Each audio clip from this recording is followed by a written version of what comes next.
오늘은 성경 본문 역대상 29장 10절에서 14절까지의 말씀을 가지고 제목은 성도의 헌금 생활이라는 제목으로 여러분들과 하나님의 말씀을 나누기를 원합니다. 인간이 태어나서 어린아이에서 성인이 되고 또 노인이 되어 죽기까지 그 중간중간 관절과 같은 또 육적, 정신적 마디가 있습니다. 예를 들면은 사춘기가 대표적인 거라고 봅니다. 하지만 민감한 시기에 나타나는 사춘기만 아니더라도 어려서부터 노인이 되기까지 우리는 입학, 진학, 결혼 또는 출산, 질병, 가정사, 직장, 사업, 가족의 죽음 등의 일련의 사건을 지나면서 우리는 인생에 마디가 생기게 됩니다. 그런 마디가 생기면 잘 넘기게 될 때에는 이것이 우리에게 유익이 되어서 도움이 되지만 만약에 그 마디를 잘 넘기지 못하면 그 다음 단계에 들어서는 퇴보하게 되고 더뎌지고 어려움을 겪는 경우도 많이 보게 되는 것이죠. 사람의 인생이 이렇듯이 교회도 마찬가지입니다. 교회도 자라고 성장합니다. 그리고 순간순간 마디와 같은 일들이 있습니다. 그때마다 번데기가 허물을 벗고 나비가 되듯이 거듭 새로워지고 영적으로 육적으로 성장해야 하는 것이 교회와 그 지체인 또 그 자체인 성도의 책임이라는 거죠. 인간은 수가 다하면 죽지만 교회는 하나님의 말씀이 있다면 죽지 않습니다. 그러므로 교회는 하나님의 말씀이 온전히 살아있고 또 전파되어 행하여져야 되고 늘 말씀의 불씨를 피우고 지키고 보호해야 할 의무가 있는 것이지요. 옛날 여러분 저희들 어머니 시절에는 시골에 부뚜막이라는 것이 있었습니다. 부뚜막에 장작을 넣고 불을 지피게 되면은 늘 불이 죽을까 염려하며 지켜보고 또 신경을 써야 하는 것은 어머니의 몫이었습니다. 행여나 불씨라도 꺼지면은 큰일 나는 줄 알고 또 살았던 게 과거에 한 시절이 있었다는 거죠. 교회도 마찬가지로 이 말씀의 불이 늘 꺼지지 않도록 또 그 불이 활활 타서 타오르도록 듣는 자와 또 전하는 자가 말씀대로 살아가도록 늘 경계를 하고 조심을 해야 합니다. 특별히 이 말씀의 불에 대해서는 제사장의 몫이 크죠. 다시 말하면 목사인 저의 책임이 클 것입니다. 말씀의 불이 활활 타오도록 온전히 하나님의 말씀이 선포되도록 늘 어머니와 같은 마음으로 말씀의 불을 태우고 간수해야 합니다. 부뚜막에 용기를 얹으면 그 위에서 물을 끌어내기도 하고요. 또 어떨 때는 그 용기를 통해서 음식을 굽기도 하고 볶기도 하고 데치기도 했습니다. 그 열을 전달하는 용기를 성도라고 이해하시면 좋을 것 같습니다. 사람 중에는 용기와 같이 용기의 종류가 많은 것 같이 양철 냄비와 같은 사람도 있고요. 또 플라스틱 용기와 같은 사람도 있고 또 반도체 같은 용기도 있고 무쇠속과 같은 사람의 용기도 있는 것 같습니다. 이 용기라는 것은 힘내는 용기가 아니고요. 밥그릇을 말하고 있습니다. 그것은 성도의 몫이라는 거죠. 양철 냄비를 갖다 놓으면 얼마나 물이 팔팔 잘 끓는지 모릅니다. 금방 모든 것이 데워지죠. 하지만 양철 냄비는 또 금방 식습니다. 신앙도 양철 냄비 같은 신앙이 있죠. 금방 은혜 받지만 금방 낙심하는 그러한 신앙도 있습니다. 되게 기분에 따라서 감정에 따라서 기분파, 감정파라는 그러한 신앙이 있습니다. 플라스틱 용기에 불을 갖다 대면 어떻게 될까요? 금방 녹아 타지 않습니까? 그뿐만 아니라 이 플라스틱 용기는 폴리에틸렌이라는 화학 성분이 있기 때문에 또 타면서도 고약한 냄새를 냅니다. 이런 신앙 또한 있습니다. 플라스틱 용기와 같은 신앙이 있죠. 말씀을 들으면 들을수록 향기가 나야 되는데 고약한 악취가 나는 그러한 어떤 신앙의 모습도 있는 것 같습니다. 반도체와 같은 신앙도 있습니다. 이게 뭐냐면은 아무리 밑에서 부뚜막에서 불을 지펴도 데워지지 않는 신앙이 있다는 거죠. 열이 전도되지 않습니다. 교회는 오래 나오는데 전혀 말씀과 다르게 살아가는 신앙이 있다는 거죠. 변화되지 않는 신앙이지요. 마지막으로 무쇠솥과 같은 신앙이 있습니다. 이 무쇠솥은 빨리 데워지지는 않죠. 하지만 은근히 서서히 그리고 온전히 달아올라서 이후에는 모든 것 어떤 것을 다 넣고 조리를 해도 넉넉하고 풍성한 맛을 만들어내는 그러한 신앙의 모습이 있습니다. 여러분은 제가 방금 4가지의 종류의 용기에 대해서 말씀을 드렸는데 어디에 속합니까? 다들 양철은 아니죠? 예, 무쇠속과 같은 그러한 신앙의 모습을 우리가 가져야 할 것입니다. 양철도 아니고요. 또 플라스틱 용기가 돼서도 안 되고 반도체는 더욱더 돼서는 안 되겠죠. 신앙은 듣는 것뿐만 아니라 순종하는 것을 같이 포함하고 있습니다. 이 둘은 하나라는 거죠. 그래서 야고보 사도는 행함이 없는 믿음은 죽은 믿음이라고 했습니다. 진리의 말씀이 강단을 통해서 선포되어지고 또 무쇠속과 같은 신앙인들이 되어져서 그 귀한 용기 안에 어떠한 것들이 들어가더라도 다 녹고 또 삶고 해서 진정한 맛을 우려내는 것. 말씀이 불이 짚어지고 무쇠와 같은 신앙의 믿음의 굳건함을 통해서 삶의 모든 것들이 온전한 맛을 나타내는 것. 그것이 성도의 목이고 참 신앙의 모습이라는 겁니다. 제가 종종 집에서 국을 끓일 때가 있습니다. 한 달에 많으면 한 2번? 너무 적나요? 한 번은 적어도 끓이고요. 근데 한 번 끓일 때마다 큰 솥에다가 국을 끓입니다. 우리 아이들도 먹고 또 한 번 끓이면 한 3일은 먹어야 되기 때문에 끓이면요. 먼저 국을 끓이고 난 다음에 그날 저녁에 제가 하는 일이 있습니다. 밤에는 항상 밤만 되면 잠자기 전에 국을 한 번 더 끓이죠. 주부라면 여러분 잘 아시겠지만 음식을 끓여놓으면 음식이 상하지 않습니다. 특별히 여름철 같은 경우는 빨리 음식이 상하기 때문에 잠자기 전에 꼭 국을 끓여야지만이 그 다음날 음식이 상하지 않고 변하지 않습니다. 변질되지 않죠. 여러분 신앙이라는 것도 여러분 날마다 신앙은 믿음은 끓여야 되는 거죠. 말씀과 기도로 날마다 끓이지 않으면 우리는 반드시 세상이 주는 바이러스와 세상이 주는 변질과 오염으로 인해서 분명히 우리는 신앙이 식게 되어 있고 변질되어 있습니다. 이것은 아주 간단한 진리입니다. 하나님의 말씀과 기도로서 날마다 내 자신을 영적으로 태우지 않으면 변질된다는 거죠. 그렇기 때문에 우리는 이것에 대해서 경각심을 놓쳐서는 안 됩니다. 놓치는 순간 우리는 실패하게 될 것이 분명합니다. 오늘 저는 여러분과 함께 나누기를 원하는 역대상 29장의 말씀에 대해서 그 말씀 내용은 이 하나님께 드리는 물질에 관한 것입니다. 좀 더 쉽게 말하면은 돈에 관한 것을 말하려고 합니다. 하나님의 말씀 중 물질에 관한 내용입니다. 돈에 관한 내용인데요. 보통 사람들은 대개 돈에 굉장히 큰 관심을 가지고 있습니다. 하지만 동시에 또한 돈 얘기는 싫어하는 것 중에 하나입니다. 특히 교회에서 전하는 돈에 관한 메시지는 불편하죠. 하지만 그 듣고 싶지 않는 주제라도 하나님의 말씀이기 때문에 들어야 할 필요가 있습니다. 그래야지만이 물질을 우리에게 허락하신 하나님의 뜻이 무엇인지를 우리가 알 수 있기 때문이죠. 물질은 우리 인생의 굉장히 큰 부분을 차지합니다. 그렇기 때문에 너무나 큰 부분이기 때문에 하나님의 교훈을 들어봐야 합니다. 그리고 물질에 대한 하나님의 뜻을 우리가 알아야 한다는 거죠. 또 물질에 신실하지 않는 교회는 절대로 온전한 교회로 성장할 수 없습니다. 그러므로 어린 나무와 같은 또 한 걸음 한 걸음 성장해야 하는 우리 모두에게는 반드시 배우고 결단하고 행함으로 실천하여야 하는 첫 번째 과제이기도 한 것입니다. 저는 오늘부터 시작해서 한 3주간에 걸쳐서 신앙의 3가지 기본 주제를 전하려고 합니다.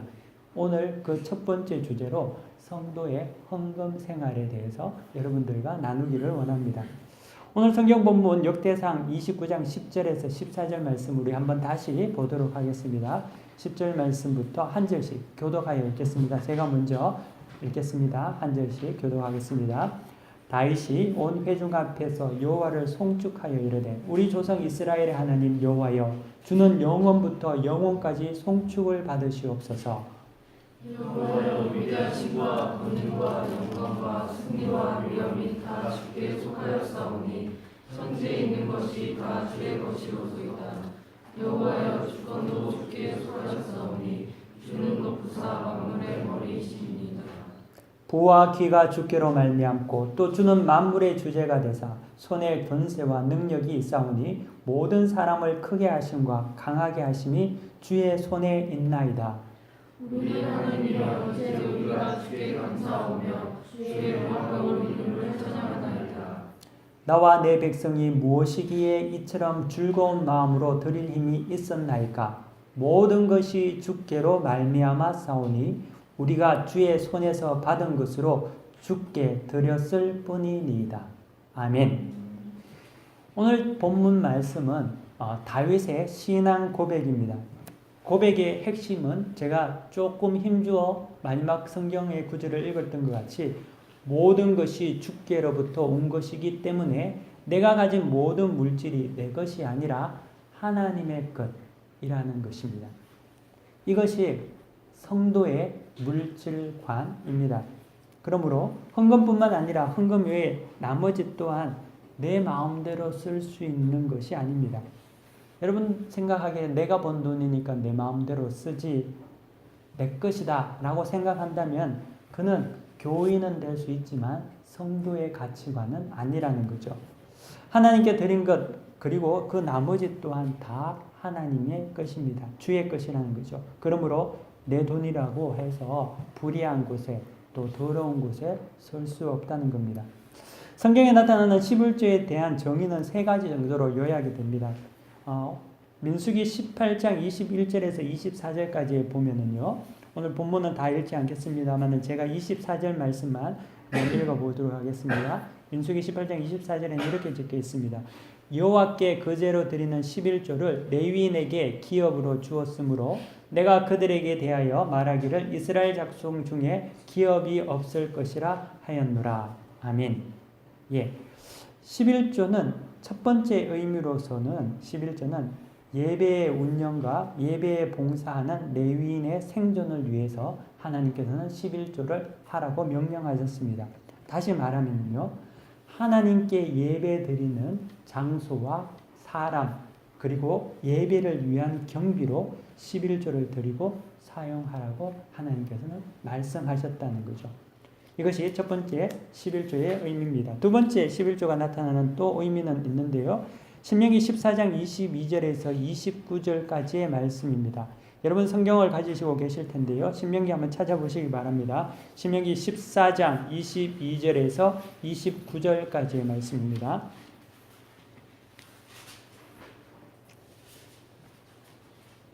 구약 신명기 14장 22절에서 29절까지의 말씀 제가 받들어 읽겠습니다. 한번 여러분들 성경을 가지신 분은 보시고요. 같이 또 없으신 분들은 잘 들으시기 바랍니다. 너는 마땅히 매년 토지 소산의 11조를 드릴 것이며 내 하나님 여호와 곧 여호와께서 그의 이름을 두시려고 택하신 곳에서 내 곡식과 포도주와 기름의 11조를 먹으며 또 내 소와 양의 처음 난 것을 먹고 내 하나님 여호와를 경외하기를 항상 배울 것이니라.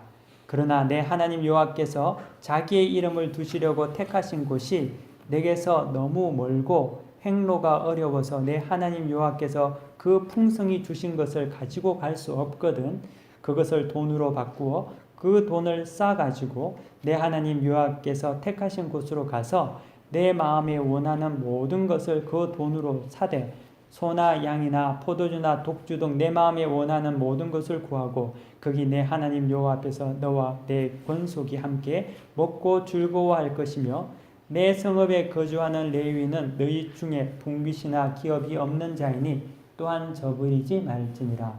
매 3년 끝에 그의 소산의 10분의 1을 다 내어 내 성읍에 저축하여 너희 중에 분깃이나 기업이 없는 레위인과 내 성중에 거류하는 객과 고아와 과부들이 와서 먹고 배부르게 하라. 그리하면 내 하나님 여호와께서 내 손으로 하는 범사에 내게 복을 주시리라.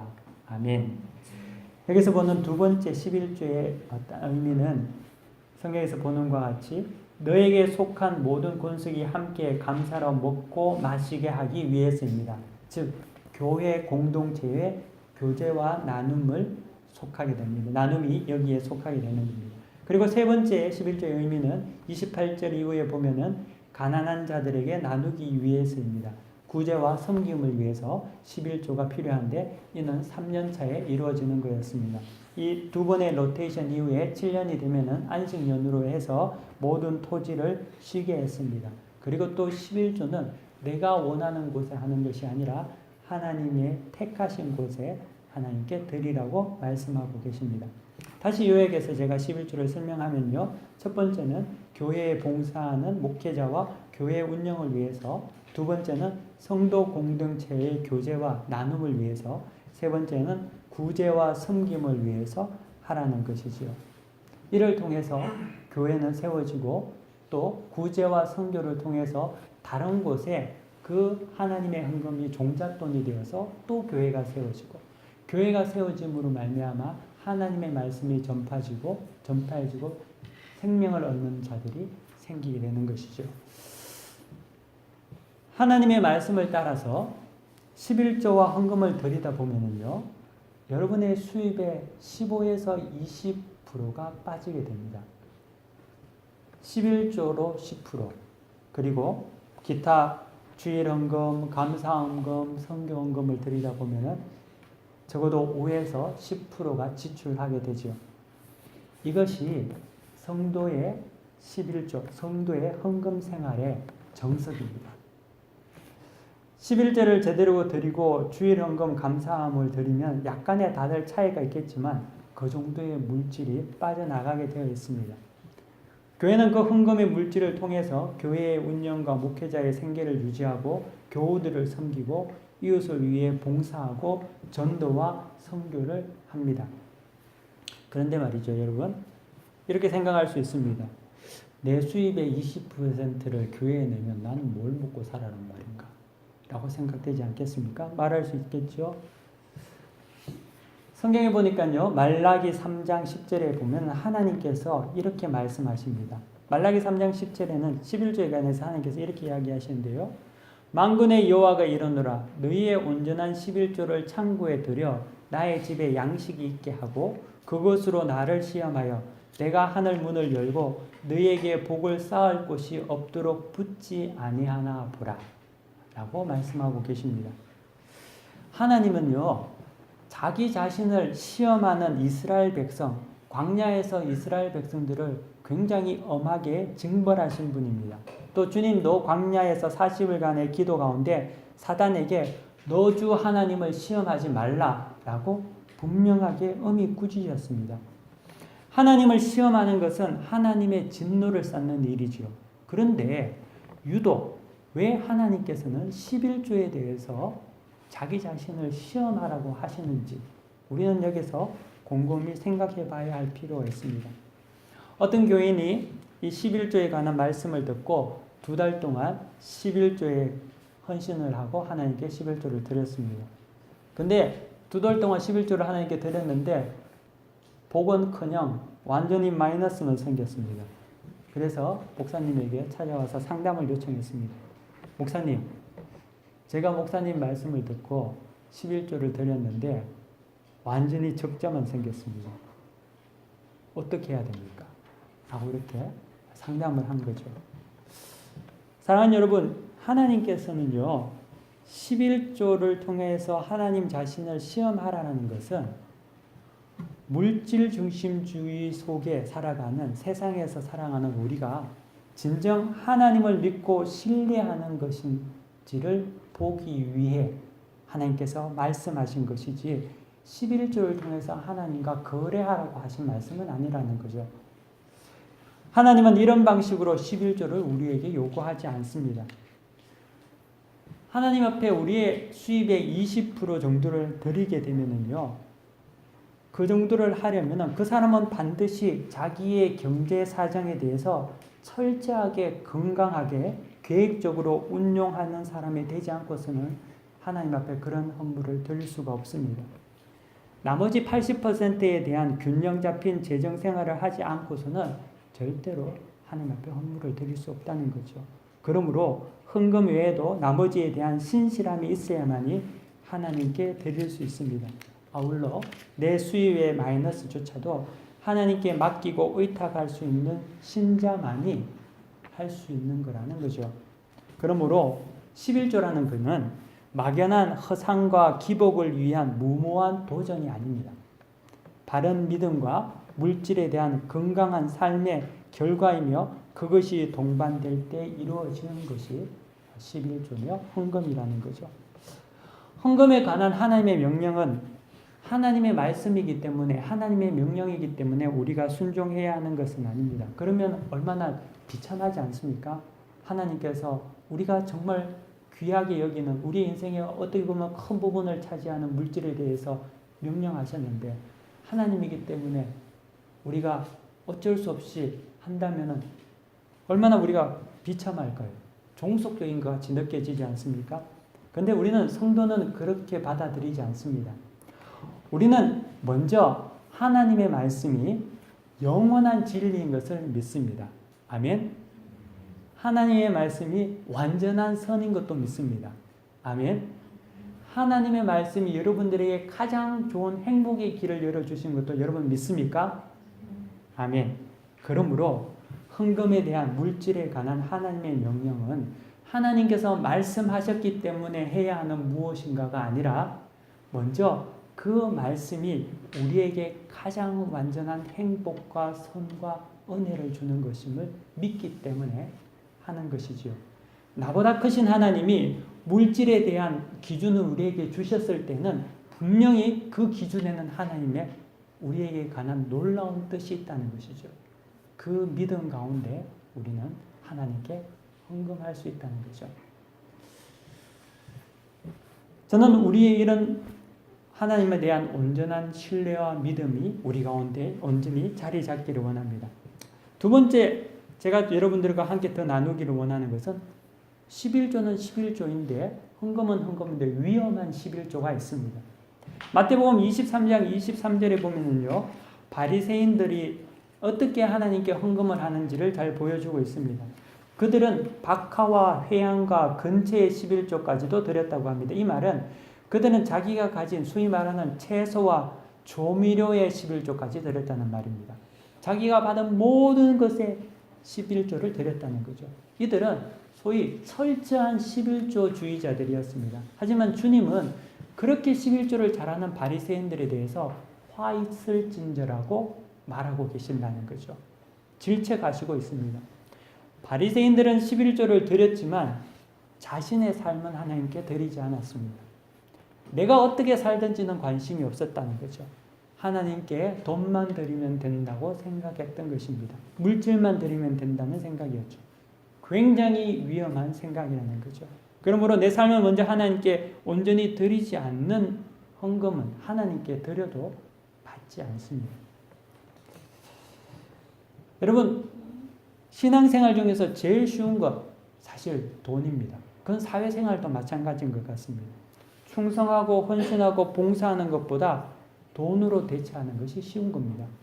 며느리가 시부모님을 섬길 때 가장 쉬운 것이 돈 드리는 것 아닙니까?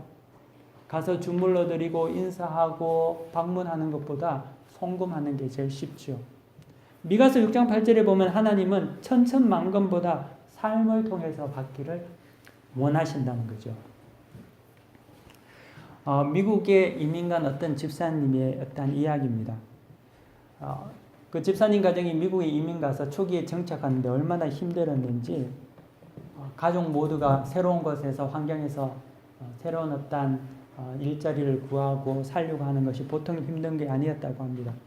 그래서 그곳에서 미국에서 찾은 일이 아무것도 별로 할 수 있는 것들이 없으니까 청소 일을 시작을 했다고 합니다. 낮은 시급을 받고 한 달 내도록 열심히 거의 쉬지 않고 일해서 받는 돈은 집세를 빼고 나면 겨우 마른 빵에다가 버터 정도 발라 먹을 수 있는 그 정도밖에 돈이 남지 않았다고 합니다. 교회에 가는 것도 헌금 때문에 부담이 많이 되었습니다. 그래서 이 말을 동료 집사님에게 이야기를 하니까 동료 집사님이 어떤 말을 하냐면 빚을 내어서라도 헌금을 해야 된다고 하는 겁니다. 그래서 이분이 너무 마음이 갑갑하고 두려워서 목사님께 전화를 했습니다. 그리고 목사님에게 묻습니다. 목사님, 제가 이런 상황인데 정말 11조를 해야 합니까? 여러분 어떻습니까? 정말 고민되지 않겠습니까? 그러면서 이 집사님이 이렇게 말을 합니다. 제가 하루에 1시간 일하면은 시급을 얼마 받아요? 뭐 한 몇 달러 받는다 했겠죠? 그런데 제가 돈 대신에 하나님께 헌금을 하고 싶은데 제가 대신 교회에서 청소하면 안 될까요?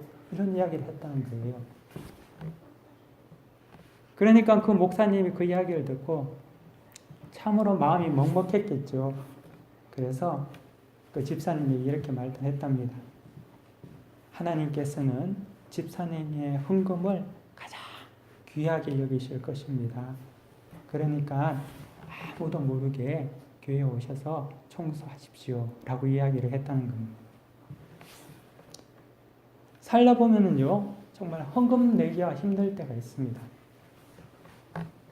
그리고 돈이 마를 때가 있습니다. 근데 그때 마음 아파하지 마시고 하나님을 온전히 섬기고자 한다면은 정말 하나님께서 주시는 방법이 있고 위로가 있는 겁니다. 그리고 하나님께서는 그 마음 중심을 보시고 하나님의 놀라운 그리고 흘러넘치는 은혜의 저수지를 여러분들에게 또 우리에게 부어주십니다. 그 하나님을 여러분들이 의지하셔야 합니다. 그리고 또한 세 번째로는 우리가 하나님께 예물을 드릴 때는 최선의 예물을 드려야 합니다. 헌금은 첫 것을 드리고 온전한 것을 드려야 하는 것이죠. 레위기 22장에 보면은요, 흠 있는 것은 하나님께 드리지 말라고 하나님은 말씀하셨습니다. 왜냐하면 그것이 기쁘게 받으심이 되지 못한다고 말씀하시고 계십니다. 하나님께 상한 것, 남은 것을 드리는 것이 아니라 온전한 것을 드리는 것입니다. 꽤 오래된 일인데요. 과거에 저희 교회가 시작할 초창기 때쯤의 일입니다. 저희 교회에 출석했던 가정 중에 헌금을 꼭 동전으로 하는 분이 계셨습니다. 그래서 예배 마치고 이제 헌금을 이제 정산을 하게 되면 봉투를 열면은 동전이 이제 주르르 이렇게 흩어 나왔습니다. 이 동전에는 2쿠나짜리도 있고, 어떨 때는 1쿠나도 있고, 어떨 때는 리파로만도 있고. 그래서 제가 헌금을 항상 이제 그때는 많은 분들이 없어서 제가 헌금을 이제 정산을 하면서 한 번은 궁금하기 시작한 거예요. 왜 이분은 항상 헌금을 동전으로만 할까? 라고 생각을 한 거죠. 그분이 뭐 이렇게 가난한 분은 아니었거든요. 그래서 하루는 제가 물었습니다. 왜 헌금을 동전으로만 하세요? 라고 물었는데 그분이 이제 하는 말이 자기는 어릴 때부터 그렇게 어머니한테 배웠다는 거예요. 그 어머니께서 시장에서 장 보고 잔돈 있죠? 그 잔돈을 이렇게 주일 전에 꼬박꼬박 모아서 그걸 가지고 교회 가서 동전만 가지고 헌금을 한다는 거예요. 아마 제가 그 말을 들으면서 저는 이렇게 생각했습니다. 이분이 아무래도 과거에 두 랩돈을 잘못 이해했던 것 같아. 왜냐하면 과거는 두 랩돈이 전부였는데 그 두 랩돈을 그래도 그걸 잘못 이해하지 않았나. 저는 그것을 보면서 물질의 많고 적음을 떠나서 하나님께서 그렇게 기뻐하지는 않겠다라는 생각을 했습니다. 왜냐하면은 우리가 사람도 쓰다 남은 것은 기뻐하지 않잖아요. 그런데 하나님께서 우리에게 자기의 아들 독생 성자를 우리에게 주셨는데 남은 것 그리고 뭐 시장에서 남은 잔돈, 동전 잔돈 그건 하나님께서 기뻐하지 않습니다. 사람을 공경하고 또 존경하면은 가장 좋은 것, 온전한 것을 먼저 따로 떼어 놓지 않습니까? 하나님은 천지의 창조주시고 우리에게 영원한 생명을 주시는 분이십니다. 그렇기 때문에 많이보다 온전히 되십시오. 마음 중심을 보신다고 하셨습니다. 내가 할 수 있는 최고와 최선을 드릴 때 하나님께서 축복하시고 기뻐하시고 또한 그 또한 교회도 존귀해지게 되어 있습니다. 마지막으로 온전히 하나님께 드리는 헌금은 태워드리는 것입니다. 11조와 헌금은 하나님께 태워드리는 것입니다. 구약에 보면은 모든 제사는 번제 뭐 이렇게 해서 다 태워드리는 제사였습니다. 내 손을 떠나 하나님께 드려지는 그 순간 그때부터는 더 이상 하나님의 것이 되는 것이지요. 내가 주장할 수 있는 것이 아니라는 겁니다. 헌금을 제대로 못 드리는 이유가 이 교회가 헌금을 투명성 있게 사용할지 모른다. 그런 의심이 들어서 그렇게 못한다면 사실 그 교회에 나가는 것만큼 비참한 거 있겠습니까? 그거는 모순이죠. 내가 드린 헌금을 투명하게 쓰지 않는 교회에 또 그 집행자를 믿지 못하는 교회를 가서 어떻게 그 말씀의 은혜를 받고 영적인 성장을 할 수 있겠습니까? 그건 불가능한 것 아닙니까? 그리고 또한 아울러 헌금을 자기 만족으로 드려서도 안 됩니다. 헌금은 태워드리는 거라고 했습니다. 번제물이 제단에서 타는 것 같이 타면 모든 것이 사라지는 것 아닙니까? 하나님께 드려지는 것은 온전히 드리는 거죠. 내가 좀 헌금한다고 해서 인정받으려고 한다면 그것은 하나님께 드리는 것이 아닙니다. 그것은 나를 위해서 드리는 것 아닙니까? 헌금은 모든 것이 주님께로부터 온 것을 내가 믿고 그리고 하나님께 다시금 감사함으로 올려드리는 겁니다. 그렇기 때문에 거기에는 아무 공로가 없습니다. 단지 우리에게 필요한 것은 하나님의 지혜를 통해서 이 예물을 하나님께 드린 예물을 잘 쓸 수 있도록 지혜를 달라고 간구해야 하는 것밖에 없다는 거죠. 마지막으로 한국 교회가 세계에서 유례없이 성장한 이유는 초기에 선교사들이 들어와서 한국 교회에 시작했던 선교 정책 때문이었습니다. 이 선교 정책은 네비우스 정책이라고 하는데요. 이 네비우스 선교 정책의 주된 골자가 자립, 자전, 자치를 두고 있습니다. 한국 교회는 초기부터 이 네비우스의 정책에 따라서 자립과 자전과 자치를 핵심으로 삼아서 실천했습니다. 그러므로 말미암아 한국 교회는 전 세계 어느 교회보다 유례없이 일찍 자립할 수 있었습니다. 그래서 지금 전 세계 많은 선교사를 파송하고 기관들을 섬기고 있죠. 우리 교회도 온전히 자립되는 교회가 되어져야 합니다.